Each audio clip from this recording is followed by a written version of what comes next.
CPM മതനിരപേക്ഷ സ്വഭാവം നഷ്ടപ്പെട്ടിരിക്കുകയാണ്. ഇന്ന് CPM എന്ന് പറയുന്ന പ്രസ്ഥാനം ഒരു വിഭാഗത്തിന്റെ മാത്രമായി മാറിക്കൊണ്ടിരിക്കുകയാണ്. കുറച്ച് വർഗീയ ശക്തികളാണ് ഇതിനെ ഇപ്പോൾ നിയന്ത്രിക്കുന്നത്. മതനിരപേക്ഷത ഇല്ലാത്ത പാർട്ടിയായി ഇത് മാറി. അതാണ് പ്രധാനപ്പെട്ട കാരണം.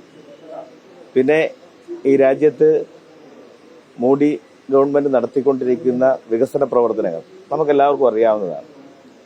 സാധാരണ ജനങ്ങൾക്ക് ഉപകാരപ്രദമാകുന്ന ധാരാളം പദ്ധതികൾ കഴിഞ്ഞ 10 വർഷക്കാലങ്ങൾക്കിടയിൽ രാജ്യം ഭരിക്കുന്ന മോദിയുടെ നേതൃത്വത്തിലുള്ള ഗവൺമെന്റ് നടപ്പിലാക്കിക്കൊണ്ടിരിക്കുകയാണ്. വേറൊന്നും വേണ്ട, നമ്മുടെ ഉദാഹരണം നമ്മുടെ നാഷണൽ ഹൈവേ മാത്രം എടുത്താൽ മതി. കേരളത്തിൽ ഏറ്റവും വലിയ വികസന പദ്ധതിയാണ്. നമുക്കെല്ലാവർക്കും ഏറ്റവും ഗുണകരമാവുന്ന രൂപത്തിലുള്ള പദ്ധതികളാണ്. ഇപ്പൊ റെയിൽവേ, മറ്റൊന്ന് റെയിൽവേയിൽ നടന്നിട്ടുള്ള വികസന പദ്ധതികൾ ഞാൻ എടുത്തു പറയുന്നത്. നമുക്കെല്ലാവർക്കും അറിയാവുന്ന 2 പ്രവർത്തനങ്ങൾ ഞാൻ ചൂണ്ടിക്കാണിച്ചെന്നേ ഉള്ളൂ. ഇതെല്ലാം ജനങ്ങൾക്ക് ഉപകാരപ്രദമാവുന്ന നയങ്ങൾ രാജ്യത്ത് നടപ്പിലാക്കി മുന്നോട്ട് പോവുകയാണ്. അതുകൊണ്ടാണ് BJPയിൽ അംഗത്വം എടുത്തിരിക്കുന്നത്.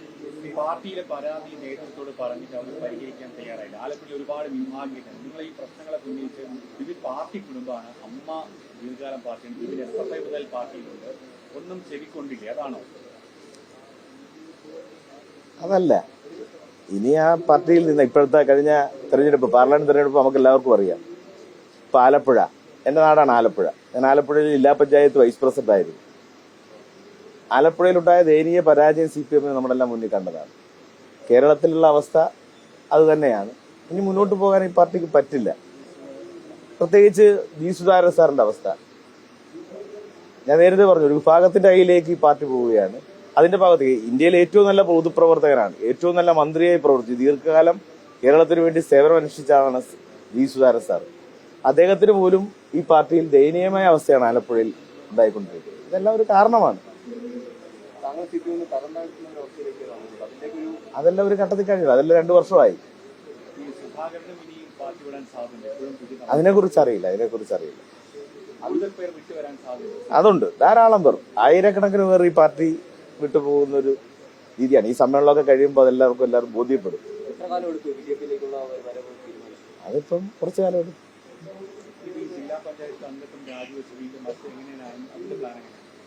മത്സര രംഗത്തേക്കില്ലേ? ഇനി ജില്ലാ പഞ്ചായത്ത് അംഗത്തിന്റെ രാജിവെക്കും.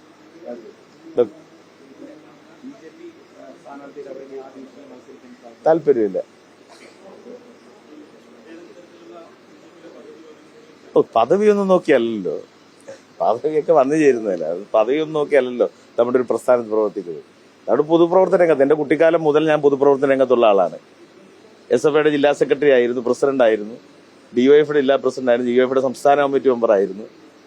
കുട്ടിക്കാലം മുതലേ ഈ പാർട്ടിയിൽ പ്രവർത്തിച്ച് ധാരാളം കേസുകളിൽ പ്രതിയായി 100 കണക്കിന് ദിവസം ജയിലിൽ വാസം അനുഭവിച്ച് അങ്ങനെയൊക്കെ പ്രവർത്തിച്ചു വന്നവരാണ്. അല്ലാതെ ഒറ്റയടിക്ക് വന്നവരല്ല. ബ്ലോക്ക് പഞ്ചായത്ത് പ്രസിഡന്റായി, ഇപ്പൊ ജില്ലാ പഞ്ചായത്ത് വൈസ് പ്രസിഡന്റ് ആയിരുന്നു. അങ്ങനെ പദവി നോക്കിയിട്ടൊന്നുമല്ല. നമ്മൾ പ്രവർത്തിക്കുമ്പം എവിടെ ആയാലും നമുക്ക് കിട്ടേണ്ടത് കിട്ടും.